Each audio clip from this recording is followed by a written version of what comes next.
Do you know who this is? Of course not. It's my uncle. And do you know who this is? Neither do I. I work for the Human Resources Department at a local engineering firm. I also just applied for another job at a far more prestigious agency. In that interview, I was pretty confident I'd get the job. I knew exactly how this process worked since I'm usually on the other side of the table interviewing candidates just like myself at my current firm. The interviewers told me that I and one other individual were the strongest candidates. I'm pretty sure I'll beat him out. Not only because I killed the interview, but because I also have my ways. Every night before I sleep, I try to read a few pages from the biography of the Prophet Muhammad, peace be upon him. I've always found his life fascinating. In fact, before I got busy with work, I used to attend weekly classes about his life and used to feel like it was as if he was in front of me teaching me how to live. Even if Fatima, the daughter of Mohammad, stole, I would punish her. Fear Allah and do justice amongst your children.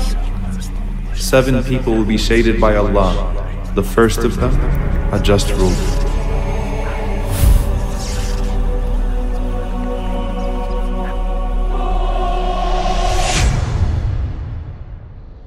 Now I remember him. He was the guy that applied for a job at my firm last year.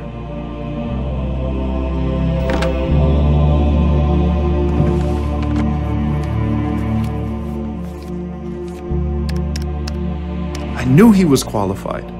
I knew I should have picked him. But I overlooked him and instead chose one of my friends from high school. Come to think about it, I interviewed them both the same day. My friend was clearly less qualified, but I nominated him to the executive committee, and he was employed.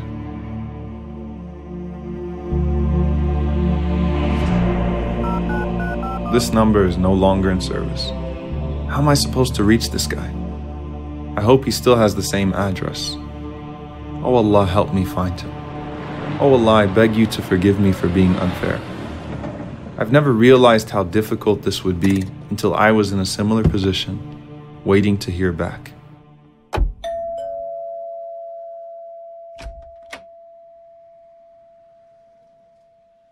He didn't remember me at first, but eventually I refreshed his memory. I begged for his forgiveness and told him that the job was once again vacant, and if he reapplied, I would be sure to nominate him to the committee with the highest of recommendations.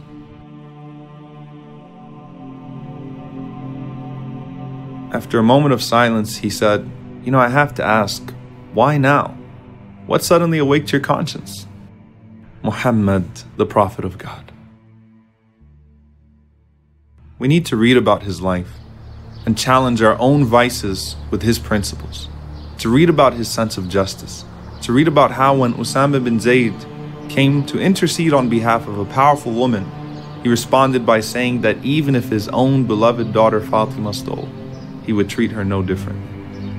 We have to read about his call to establish justice, be it against our own family members and even against ourselves at times.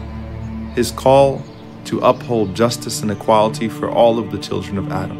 All of you are from Adam, and Adam was from dirt. There is no difference between one who is white and one who is black, except in piety. As for that new job that I had applied for that I was sure I would get because I had my ways, particularly my uncle being the manager of that company, who already guaranteed me the job, he told me to meet him at Asr prayer that day.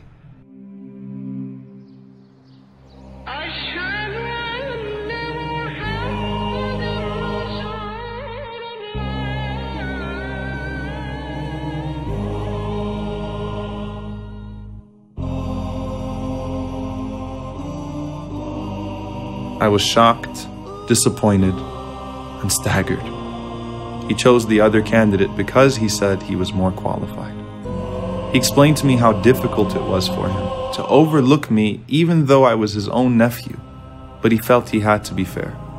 As disappointed as I was, I told him I was proud of him. And I was.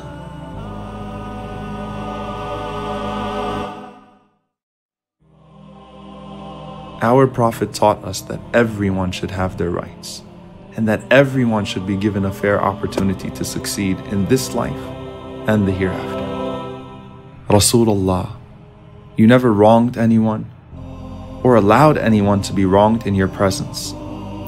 Allahumma inni a'udhu bika an adilla aw udal, aw azilla aw uzal, aw adlima aw udlam, aw ajhala aw yujhala alay.